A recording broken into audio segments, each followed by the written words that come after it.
guys. 34 minutes. Yes. How can you tell when you've gone too far? Like, you're putting on too many accessories. Too many accessories. Too many trends, too many of the different ideas going on. It'll just be too busy. It'll be too busy. They won't work together. I mean, some things, I said, overlap beautifully. You can do a Ralph Lauren with it. But you have to know, color-wise, pattern-wise, some fabrics don't work together. They'll fight each other. Some things are too heavy for a clean look. Now, obviously, the greatest thing to guide you and help you, but if you're on your own and that little thing goes up and says, this isn't working, step back. I mean, you'll know. Keep it down to maybe 2 or 3 colors. Keep it down to just a certain percentage of pattern versus solid. Or yeah, I mean, I like to, as you can see, I think in this you have, this is a round pattern. I like to mix with a straight pattern, with a solid, and then with a small pattern in here. I don't like to do, if a pattern moves, it's a fly, don't put it with another moving. Use a geometric, break it. Solid, again, we love solids, but there's no more solid anymore. Everything's textured solid, so it's not like it's flat. It's got texture, the wallpaper has texture. You want to put these things together, but you don't necessarily, now here velvet was done very well, but you have to be careful not to do it all heavy velvet, they're light velvet, heavy velvet with a texture, then it gets, the balance as well. So you want to be able to mix those things together. Yes? What are the new neutral colors? Yes. Neutral is still very hot, but grayish, G-R-E-I-G-E, it's like a gray with a taupey color, lights and dark, very relaxing, and no other color, just those colors. Or you can pop in one other color, like a water blue, which ties in very well with those colors. And play them all against each other. You don't even have to do the walls blue. You can keep the walls neutral, but just pops of color here and there. But grayish is the look. Gray, very popular color now. For a while, you couldn't find gray, and it didn't exist. It is back. And silver. And there's so much out there now. So if you're doing silver legs with a gray velvet chair, but with a pattern like this in grays, and gorgeous, warm, relaxing. What are they using, say, in the kitchen? I mean, this is all like the living area, but the kitchen area for wall covering, as wallpaper out? You know, from a practical point of view, wallpaper is pretty out in the kitchen. Pretty out. So because we live, if we really live in our kitchens and cook in our kitchens, it's not necessarily the most practical thing. Stones can go on the wall.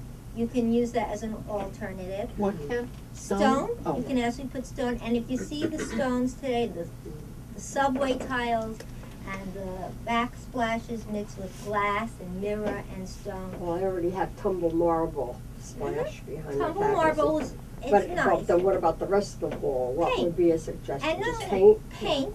Use a high gloss paint that has sheen. You can use a texture paint, but I would paint and let the fabrics on the chairs and the stones really play center stage. Yes. What about fabrics in a kitchen? Or we have a sliding glass door and 2 windows on like in a bay configuration. What kind of fabrics would you use in a kitchen that would be easily cleanable? Well, no fabric is going to be easily cleanable. Indoor, outdoor fabrics are the most practical, but they don't, most of them are heavy, so they don't make up well in a window treatment. You want something that's pliable. So understand that they will come out today and clean your windows in the house. They're not where we took down summer curtains, put up windows. That doesn't happen anymore.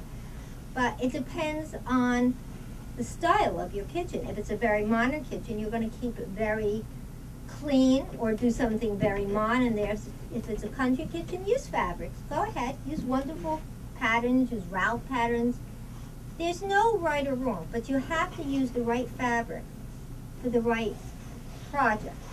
So unless you're doing a cornice, which is a tight, if you want to get a little swagging or texturing, use more of a linen. They swag beautifully. Or they make, you can take a fabric, make it out of linen, and do a beautiful Roman shades. Roman shades are very popular and practical. They go up, they go down, so they can give you privacy, and they can give you beauty as well. Yes? I see you have a skirt on the couch. Is Yes. that the latest trend? Well, this is a transitional skirt. If you notice, it's called the waterfall skirt. It starts under the cushion and it drops down. It's not your typical well with flaps and corner pleats. It's, again, a very modern, clean look.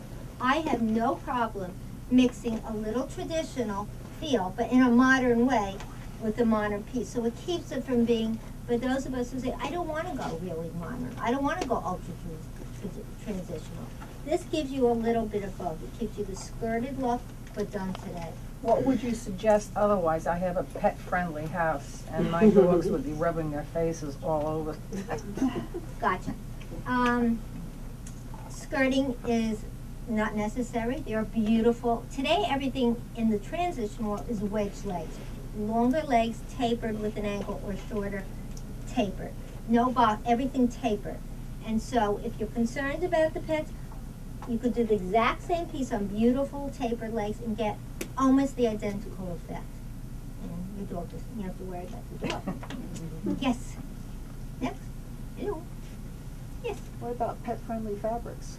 Well, That's a good one. that's true. I mean, if you look at that heavy texture book we showed you, unless it's a paw problem, they're not going to show. They're going to be very forgiving. They're going to let the cat or dog lie in this. They won't show here. There was one of the texture books with really heavy textures in it. Might be maize. Well, Little no. one, that little book. But there was a that small Little book. one, I passed that around. No, not that No, one. was a little one. Okay, Anyway, who's it holding doesn't out on the matter. It's books? on the floor. That. That's take, the one. Take a look at these. That one. These yeah. are so textured and wonderful, and some of them mix colors together. Extremely forgiving Yeah, fabrics. but not good for cats, because their claws would get If stuck they, in it. I said, except for claws. Make a suggestion on that. Yeah. I have my grandson's cat, like forever now, and I got that. I went to the pet store to get the double sticky tape. Uh-huh. Put it on. Well, the cat already scratched the Yeah. one of the arms, but you put that on, it doesn't go near it. It doesn't Yes. like it. No. Doesn't Yeah, like I that don't- sticky tape. You know, I tried that on a velvet, and I couldn't get it Oh, off. velvet is Velvet's the least Thankfully, forgiving you touch like of all velvet fabrics. chairs. Because with velvet, it has a nap. It goes this direction, it goes this direction. And sometimes when I get sofas in, when the manufacturer brings the skirt up to ship it, and we bring it down, there are marks in it. It's not a forgiving fabric, so forget about velvet. There's no panacea for pets, let's face it. If they can get their claws in it, It's cute though. there's nothing you can do. Like I said, again, revisit the indoor-outdoor fabrics because they are very practical and functional. Can you use indoor-outdoor fabrics and wall coverings in bathrooms, or that's a separate thing that you have to just go bathroom fabrics and things? You can use indoor-outdoor Indoor- any place. I okay. did a woman who, on Friday night, she has a lot of company and the chairs are getting rid. We did a wonderful bright-colored oranges because her tiles had that in. And we did all the chairs in indoor-outdoor, and she just is thrilled to death. The kids aren't destroying it. Bathrooms, you can use it any place. There's no more place that it can't be used. Well, bathrooms are a great place to wallpaper. That is the one thing. Wallpaper has come back, and that's a room that you saw some of these wallpapers. If it has a shower or steam, you just have to be careful. That's in it. If it's a guest bathroom, you can do anything. There are some wallpapers that will deal with steam, but that's your only concern. Do you have to, like, when you look at the wallpaper, do you have to say, does it say something about Yes. good for It'll bathrooms? oh, it'll absolutely, tell you. it'll Okay. tell you. Yes, or ask someone who's knowledgeable. How about What like about sanitizers? That's a word I don't hear too often anymore. Vinyl? I grew up the word Sanitas. But yes, there are papers that are like Sanitas, and yes, they're totally water resistant. But they're generally not as fun as some of the texture paper. But, you know, they also make Sanitas type grass cloths. They're not real glass cloths, but they give These are it, fabric, Like vinyl. Right. Vinyl coated. right, I mean, they give you the effect. And if you have a situation where you have a shower and you need to protect the walls, that's a great way to go. how about leather? Leather Oh, I forgot to, leather what? sofas and chairs. I forgot leather. It was on Just- my pile. Not for cats. No, not for cats. Leather is a wonderful, wonderful medium. It's come back it's come a long way. It's not the leather we remember. And I wanted to show, here it is. I wanted to show you this handle. This is one of the leather companies I work with. So everything isn't brown leather anymore. You have such fabulous textures like these and colors that are unbelievable. Look at this. See the texture in that? And those are all real leather? This is real dyed-through top grain leather. Because you know how sometimes it kind of looks it, but then you see it's not. Well, yes, that's leather. But you have to know about leather. There are two ways you can do leather. You can just buy a leather sofa. If it's not top grain dyed-through, usually it's a piece of leather that's been shaved down. And what they do, it gets thinner and thinner as you cut it down. And if you looked under a microscope, you would see they printed it. So it looks like it has a pattern on it. It's perfect. Real leather, if a cow goes over the fence, you're going to get a mark in your leather. We have a leather sofa up front. You'll see where the cow must have gone over the fence because there's a mark in it. Leather also good leather is always dyed through. So if it's ever cut, you'll actually see the color all the way through, and it can be repaired. So whatever it is, it's the same color throughout.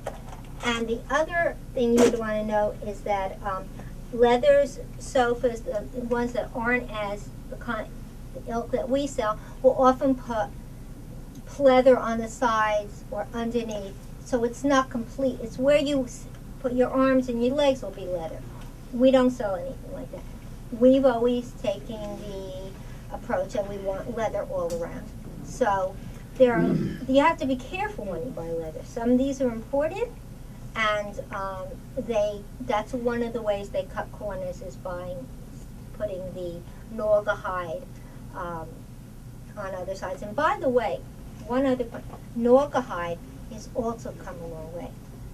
If you want to reupholster chairs and you want that look, that beautiful lime green leather look, but it's a little out of your pocketbook, there are naugahydes today that are so amazing that you can almost tell the difference. And if you want to, you can even put nail heads around the naugahyde and make it look like a really true leather piece. Great on bar stools. What is that made of? What's that? Naugahyde. Naugahyde's plastic. But they come so far with it. It's absolutely amazing. The sofas you have over here, are they Well, that's what I was Naugahyde? just going to say. If you want to see some interesting concepts in what do you call bonded leather, come back to Furnish 123. It's affordable, it holds up, and it's a lot of fun. Okay. It's vinyl and a percentage of leather. It's a mix of the two. Oh, all right. Yeah. Okay. I just redid my kitchen and haven't decorated it yet. I want to know, how do you coordinate, how many rooms do I have to coordinate with it? I've got a hallway that goes into it. I've got a dining room. I've got a breakfast room. And the family room, I guess, is far enough away, but I have to really coordinate everything, don't I? There has to be a flow. There has to be something that connects them all. Mm. You don't want to go from a 70s look to a Zen look. It just, but there, like I said, things can overlap. But you have to have a common denominator. Colors I'm talking also. Now, if one room has a blues and greens, the other room doesn't have to have blues and greens, but it should pull one of the colors out and then bring it into that. And so each room, as you go through it, you shouldn't feel like you're going into a whole nother section. You want it to flow, and color is the best way to flow your room. Yeah. It could be in fabric, it could be in paint, it could be in accessories, but you really do want to flow in your house.